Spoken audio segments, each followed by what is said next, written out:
shore.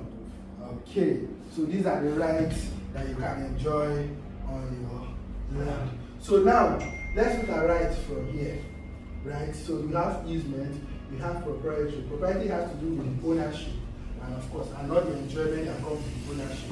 Now, possessory is equally to use, so it's like physical use of the land, that is possessory. When you're using still physically, that is possessory.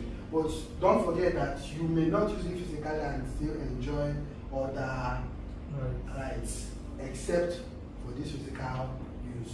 So physical use is standing like on its own.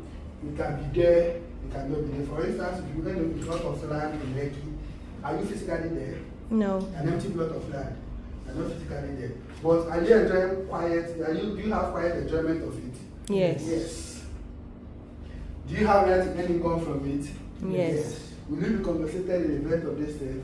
Yes. So these things are what we are trying to see. So possessory is different from proprietary. Proprietary encompasses both possessory. Possessory can stand alone on its own. All right, please. Right.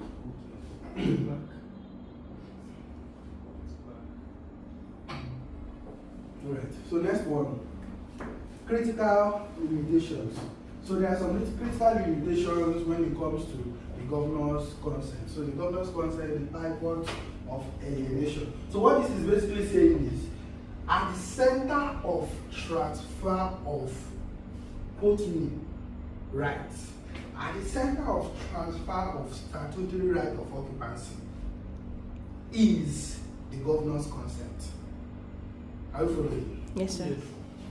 At the center of transfer or sale or alienation of a statutory right of occupancy is the governor's consent. So let's go for that. The rule. So section 22 of the Land Use Act says it is unlawful for the holder of a statutory right of occupancy to alienate, which means assign, mortgage, transfer, or sublease their interest without the consent of the governor. So you can see the case of our geographical light industry and Tuesday. I will explain that case later. Very interesting case. So now, what are the legal consequences? The consequences is, if there is no consent, the transaction is void or incoherent. Void or incoherent. Now we explain it.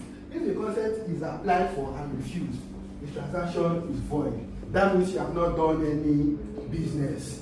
Are you following? You have not done any business. And then, if the consent is not applied for at all,